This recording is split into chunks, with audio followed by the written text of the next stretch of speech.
Welcome to the deep dive. This is where we take a whole stack of information. It could be articles, notes, research, and we really just distill it down, pull out the key insights, specifically for you, our listener. Wait. And today, we're diving into, well, some pretty unsettling stuff. It's the literary worlds of H.P. Lovecraft. Ah, yes. Classic weird fiction. Exactly. We've got excerpts here from The Shadow over Innsmouth, at the Mountains of Madness, and also The Dream Quest of Unknown Kadath. Three quite different angles on his mythos, really. Yeah. And our mission, you could say, is to look for those connections, the recurring themes, the strange creatures, the mysteries that link these stories together. We want to give you a bit of a shortcut into these, well, wonderfully weird and often pretty terrifying worlds. It's dense stuff, so a shortcut is definitely helpful. So let me ask you, have you ever felt that sort of creeping wrongness about a place? Or maybe about a group of people? That definite something's not right here feeling. Or even dreamt of, like, impossible cities. Yeah. Lost in frozen wastes or hidden under the sea. Yeah, Lovecraft really taps into those kinds of primal fears and wonders. Well, these sources plunge right into that kind of territory. Awe-inspiring sometimes, but deeply unsettling, too. Okay, let's unpack this. Okay, so looking at these together, what really jumps out first, I think, is how Lovecraft builds that sense of dread.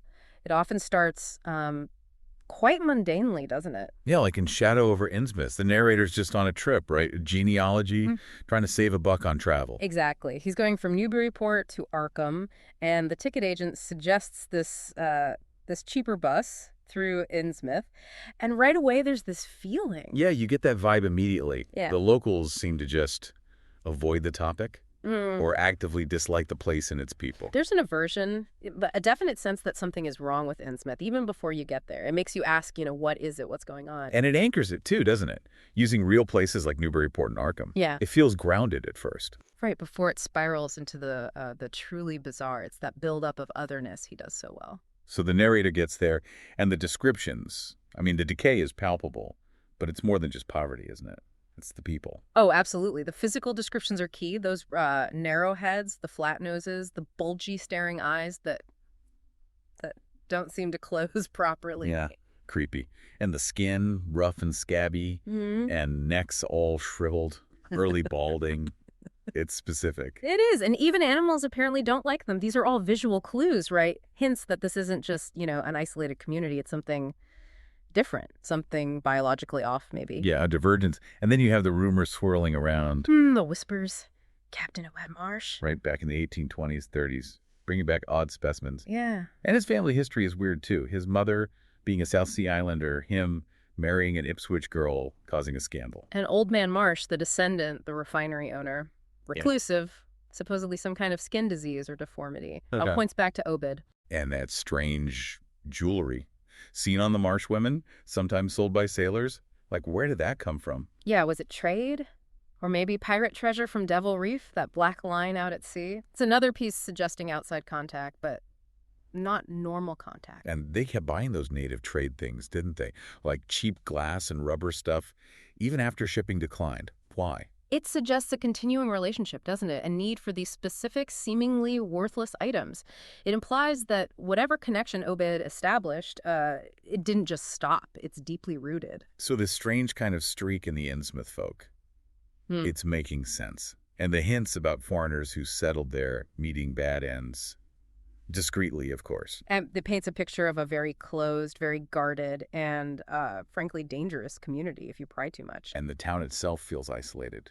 Marshes, creeks all around that reef. Devil Reef, yeah. Like a barrier. Then the narrator arrives on this awful decrepit bus.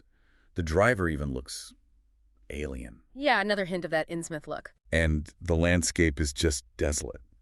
Abandoned farms, linked to an epidemic back in 1846, apparently, and bad deforestation. It feels cursed. It does, and the town itself matches. Sagging roofs, boarded-up windows, that crumbling church with the open basement. Yeah. Sparse population, and those few you see have those features. Though you get glimpses of, like, past grandeur, Yeah. like faded elegance under the decay. Yes, suggesting it wasn't always this way, which makes the decline even more sinister. And remember that tiara he saw back in Newburyport? before he even went to Innsmouth. Oh, right. Described as having this, like, alien splendor, weird alloy, strange marine designs. And geometrical patterns hinting at remote secrets and those blasphemous fish frogs that made him feel uneasy, like some kind of ancestral memory. Yeah, that's a classic Lovecraft touch, hinting at deeper, older knowledge, often tied to non-human geometries and marine horror. It primes him, in a way. Then he runs into old Zadok Allen, the town drunk, basically. Who spills everything. Fueled by alcohol, maybe, but it sounds like the truth. He talks about Captain Obed and the Kanakis sacrificing to these god things living in the sea near some ruined island for good fishing, for gold. A pact. A literal deal with these. Well, deep ones, as we learn later. And Obed didn't just deal with them out there. He brought them, or their ways, back to Innsmouth. That's the core of it. The source of the town's sudden wealth.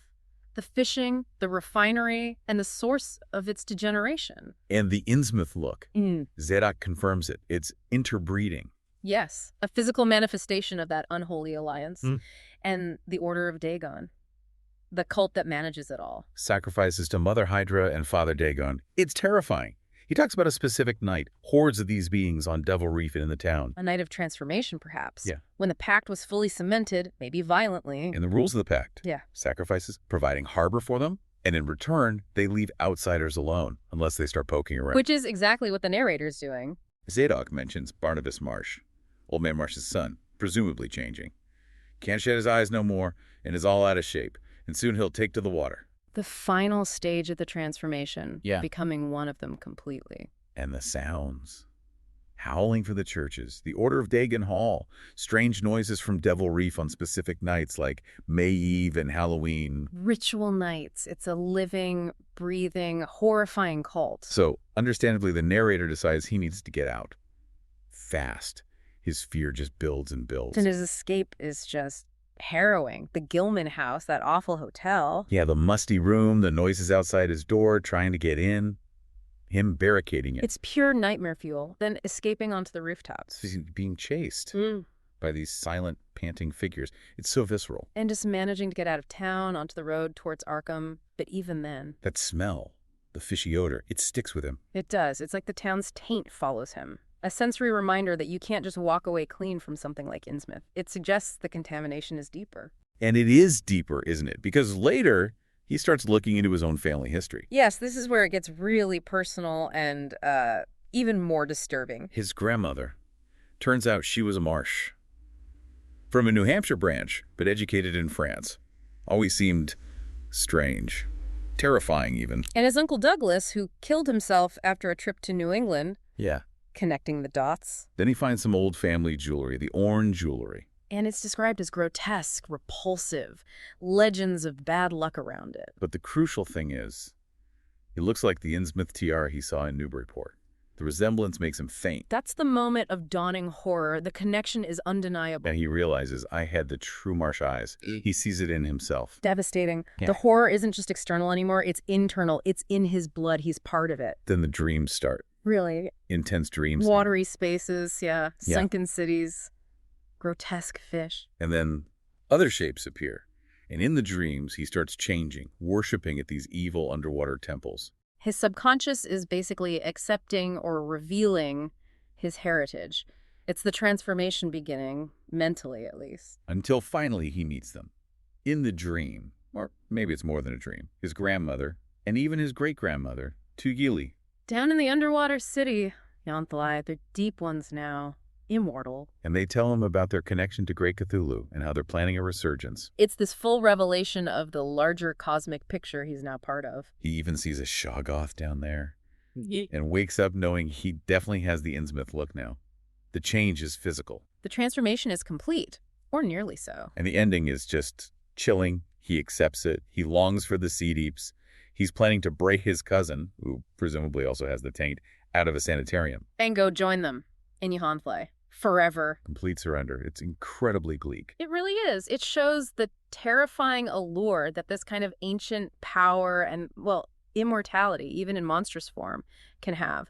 What does it mean to be human if this is the alternative? Okay, so shifting gears quite dramatically in terms of setting, but maybe not themes. Let's look at the Mountains of Madness. Right. Antarctica. A scientific expedition from Miskatonic University. Very different starting point. Yeah, they're there for geology, collecting specimens. Seems straightforward enough. Until Lake's party, scouting northward, finds something. Impossible. Those prints, the triangular striated prints in rock that's incredibly old Archean slate. Exactly. Rock that shouldn't have prints like that. And they resemble prints found in much, much later, Comantian strata. It breaks the timeline. It throws established science right out the window.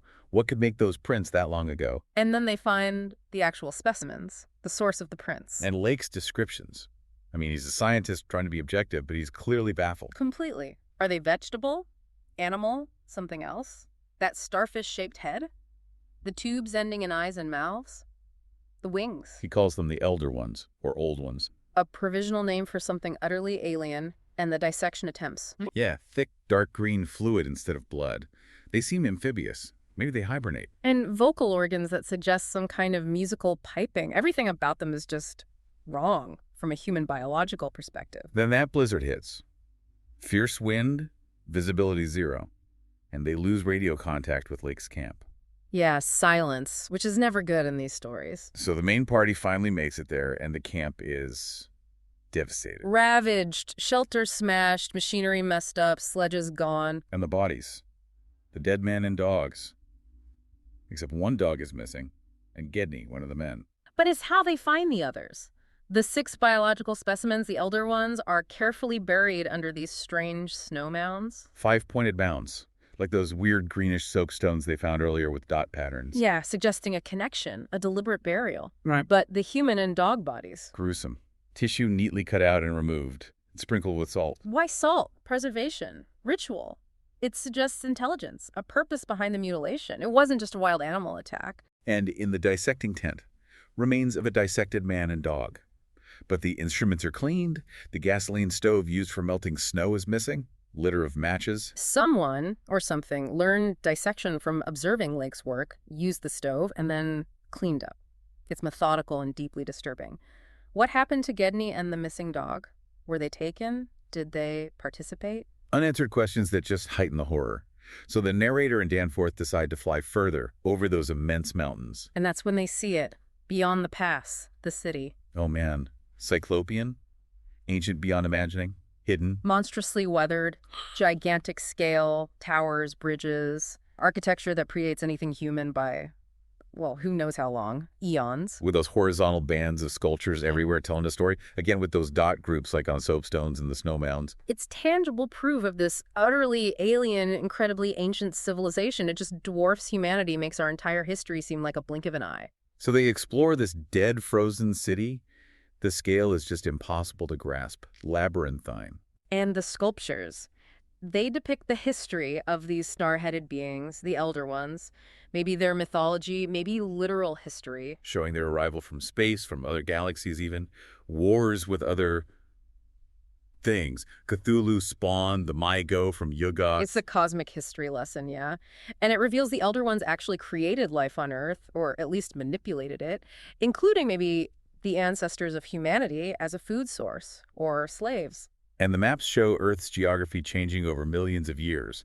They depict the Elder Ones eventually retreating to Antarctica as the planet changed and other entities rose. It's an epic, terrifying history, and it hints at incredibly advanced science, too, in some of the diagrams. And we learn about the Shoggoths here, too. Ah, yes, the Shoggoths. Created by the Elder Ones, amorphous, protoplasmic, used for heavy lifting, building their underwater cities. Bioengineered slave labor, essentially, which sounds like a bad idea. Generally is in these kinds of stories. It shows the Elder Ones were masters of biology, but maybe arrogant. Utilitarian, certainly. The sculptures show the city's last days, the cold creeping in, resources dwindling, and the Shoggoths adapting, becoming able to live on land, maybe becoming rebellious. That's the implication, that perhaps their own creations turned against them. Then the narrator and Danforth go down into this subterranean abyss beneath the city. And find more Elder Ones, but headless, recently killed, with this weird slime nearby, like an inscription. Suggesting something else is down there, something that killed them. Maybe the Shoggoths. That seems the likely culprit, especially given what happens next. The pursuit, they hear it before they see anything. That sound. That awful, wide-ranged piping, Tekalili, tekalili. Just the sound itself is terrifying. Yeah. Unnatural, coming from something huge and unseen in the darkness. It's the sound of the Shoggoth, likely mimicking the Elder One's speech, but distorted. Monstrous. They barely escape, flying the plane back out through that wind-whipped mountain pass. But Danforth, he looks back, sees something. Something beyond the city, out past the western mountains. A mirage, maybe, but Right. something so horrifying it breaks his mind. Something the Elder Ones themselves seem to fear, based on the sculptures, suggesting there are even worse things out there in the cosmos. Yeah, levels to the horror. Danforth is never the same after that glimpse. It reinforces that central Lovecraftian idea. Some knowledge is too vast, too alien for the human mind to handle. Cosmicism at its bleakest. Okay, so from the frozen wastes to the dreamlands. The dream quest of unknown Kadath. Randolph Carter's journey. A very different feel, this one. More fantastical, almost like a dark fairy tale in places, but still shot through with that characteristic weirdness and horror. Carter's searching for this amazing sunset city he saw in his dreams, right? He wants to find the great ones, the gods of dream on Kadath, to ask them about it. Yes, it's a quest narrative. He travels through these incredible, bizarre dream locations. Ran Celephus. And he encounters strange people, like those men from Innsmouth. Long, narrow eyes, long ears, pointy chins. More non-human or altered human types. Innsmouth is described as this cold, twilight place near horrible Ling. A dangerous borderland, really. And Ling. That sounds truly awful. Stone villages. This unmentionable monastery. Ruled by almost humans. Who worship these polypus moon beasts that arrive on black ships, black galleys from the moon. It's deeply sinister. Yeah, the moon beasts sound particularly nasty. So we're seeing different kinds of alien entities and cults, even within the dream world. Absolutely. It expands the mythos into these other dimensions, other realities governed by different, often terrifying beings. Then there's Sarkomand, an even older city in Ling, apparently. Primal ruins. Guarded by huge winged lions, guardians of the great abyss, Carter learns. Suggesting, again, deeper levels, hidden depths, even in dream. And the night gaunts. These are maybe my favorite weird Lovecraft creature. Faceless, horned, winged, silent. They grab you and tickle you mercilessly while carrying you off. It's bizarrely terrifying. And they guard the great abyss, too. Feared even by the great ones, but they serve another entity, Nodens. Yeah, it adds this complex hierarchy. Night gaunts seem like this fundamental, scary force, maybe tied to the abyss itself, but somehow also aligned with Nodens, who's often seen as less malevolent. Carter gets captured in Ling by the moon beasts, escapes to Sarkomand, encounters ghouls. Makes an alliance with the ghouls, actually, against the moon beasts near one of their black galleys. Dreams make for strange bedfellows. And his big plan is to use the night gaunts. Somehow convince them to fly him past all the dangers to the Onyx Castle on top of Kadath. It's audacious. He wants to petition the gods themselves for his dream city. It shows his determination, his obsession, really. The journey sounds incredibly dangerous. Shantax, horrible bird-like things carving mountains that might be alive. But the night gaunts are immune to many of these dangers. They can navigate this treacherous dreamscape. Yeah. Which makes them essential for Carter, despite being terrifying. It's that paradox again, using one horror to overcome others. Exactly. It fits the dream logic and maybe the cosmic Lovecraft is building. Sometimes you have to deal with unsettling powers to get where you need to go. So looking back across all three of these excerpts, Innsmouth, Antarctica, the Dreamlands, what's the connecting tissue? What does it all mean? Well, they definitely weave this tapestry, don't they? A tapestry of cosmic horror, forbidden knowledge, and just the sheer terrifying possibilities lurking just outside our reality. Or maybe inside it. Or in our dreams. We went from, the slimy decay of Innsmouth and its half-human residents to the mind-bogglingly ancient dead city in Antarctica and the cosmic entities that built it and the things that destroyed them. and then into the completely bizarre landscapes of Dream, with its own set of rules and grotesque beings and lost lore. And you see those recurring threads, right? Ancient civilizations, always non-human, usually predating us by vast amounts of time. Strange entities, definitely not from around here, sometimes for the stars, sometimes the sea depths, sometimes somewhere else entirely. Forbidden knowledge that drives you mad or transforms you into something else. And this pull, this allure towards the deep places, the ocean, the frozen wastes, the hidden valleys, the depths of Dream. Yeah. So here's where it gets really interesting, I think. What kind of reality are these stories actually presenting? Is it just fiction, just tapping into our fears of the unknown, our anxieties about, how big the universe is, how old time is? Or is there something more? Does it suggest something fundamental about the limits of our perception? Hmm. That maybe these horrors are, in some sense, real, just beyond our current ability to grasp? What stands out most to you as, like, the core unsettling idea here? For me, maybe it's the inherited horror in Innsmouth. The idea that it's not just out there, but could be in you, waiting. That's definitely potent. For me, it might be the sheer indifference of the cosmos suggested by the Elder One story, that humanity is just irrelevant, a cosmic accident. Or maybe the idea that even our dreams aren't safe, that they have their own ancient horrors. It makes you question the boundaries Mm. between human and non-human, waking and dreaming, known and unknown. Exactly. The lines are blurred, porous. Which leads to that final thought. Right. A final provocative thought for you, our listener. If beings like the Deep Ones or the Elder Ones, if cities like Yahantle or the one in Antarctica really did exist, or maybe still exist, hidden away, Or if realms like Lang are accessible through our minds. what other secrets, what other unimaginable things might still be out there, hidden in the deep trenches under the ice caps, or maybe just behind the veil of sleep? Perhaps this deep dive we've done today has really only just scratched the surface. Maybe the true deep dive, the really scary one, has only just begun.